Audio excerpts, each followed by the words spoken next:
ఇది కేవలం సమాచారంగా మాత్రమే భావించండి. వైద్య నిపుణులను సంప్రదించండి. Hello and welcome to Sakshi life. ఆహారపు అలవాట్లు మన ఆరోగ్యాన్ని చాలా వరకు దాదాపు 70-80% శాసిస్తాయన్న విషయం అందరికీ తెలుసు థియరిటికలీ. కానీ ఇప్పుడు ఏదో కన్వీనియన్స్ ఫుడ్స్ వచ్చేసాయని, ఇన్స్టెంట్ ఫుడ్స్ వచ్చేసాయని, అలాగా మన మొబైల్లో ఒక్క క్లిక్ తోటి ఏ రెస్టారెంట్ కావాలంటే any kind of cuisine order చేసుకోవచ్చు అని అనుకుంటే పప్పులో కాలేసాం. ఎందుకంటే రీసెంట్గా జరిగిన రైడ్స్లో ఎన్ని బాగా పేరుగాంచిన రెస్టారెంట్స్లో ఫుడ్ సేఫ్టీ స్టాండర్డ్స్ కంప్లీట్లీ దిగజారిపోయాయని మనకు అర్థమైపోయింది.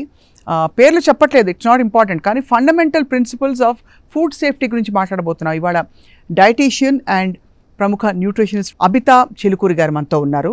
తనతో మాట్లాడబోతున్నాం about how do we take care అనే విషయం.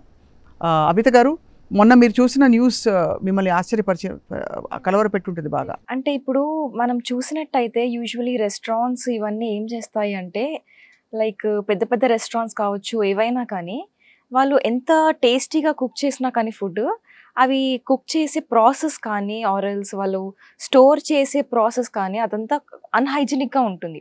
పరిశుభ్రత మెయింటైన్ చేయట్లేదు బేసికలీ. అవును. సో అట్లా అవ్వడం వల్ల కాక్రోచెస్ కానీ వేరే పెస్ట్స్ కానీ ఇన్ఫెస్టేషన్స్ అనేవి చాలా అవుతున్నాయి. సో అట్లా అవ్వడం వల్ల వాళ్ళు ఈవెన్ అది క్లీన్ చేసినప్పుడు కూడా అంటే తొందరలో కానీ టైం సరిపోక కానీ ఎనీవేస్ ఇప్పుడు వాళ్ళకి ఏమైనా రీజన్ కావచ్చు, అది క్లీనింగ్ కూడా సరిగ్గా చేయట్లేదు వాళ్ళు. అవును. సో అది క్లీన్ సరిగ్గా చేయట్లేదు అండ్ ప్రిజర్వ్ సరిగ్గా చేయట్లేదు. ఇవన్నీ చేయడం వల్ల చాలా ఇన్ఫెస్టేషన్స్ ఎక్కువైపోవడం వల్ల బ్యాక్టీరియల్ గ్రోత్ కానీ ఫంగస్ కానీ ఇవన్నీ చాలా ఎక్కువ క్వాంటిటీస్లో గ్రో అవుతున్నాయి ఫుడ్లో. అండ్ అదే ఫుడ్ వాళ్ళు కుక్ చేసి మనకు అట్లాగే సర్వ్ చేయడం వల్ల అది మనకి జస్ట్ టేస్ట్ ఒకటే కనిపిస్తుంది, బట్ దాని వెనకాల ఇవన్నీ ఉన్నాయి మనకి తెలియట్లేదు. చాలా అలార్మింగ్. అండ్ ఇది హెల్త్ హ్యాజర్డ్ కండి మేజర్గా. Yeah definitely. బికాజ్ ఇప్పుడు ఒక కాక్రోచ్ తీసుకున్నట్టయితే మనము దాని నుంచి లైక్ చాలా millions and billions of bacteria అనేది మనకి ట్రాన్స్ఫర్ అవుతుంది. సో అది చాలా పొటెంట్ పెస్ట్ అసలు. అండ్ ఈవెన్ దాంట్లో పారాసైట్స్ ఇవన్నీ కూడా ఉంటున్నాయి కదా, వర్మ్స్ ఇవన్నీ. సో అవి కూడా like different types of worms ఉంటాయి. అవి కూడా మనకి బ్లడ్ స్ట్రీమ్లో కలిసిపోయి ఎగ్స్ పెట్టేసి అది బ్రెయిన్లోకి వెళ్ళిపోవడం, లివర్లోకి వెళ్ళిపోవడం, ఇంటెస్టైన్స్లో సెటిల్ అయిపోవడం ఇవన్నీ జరుగుతుంది.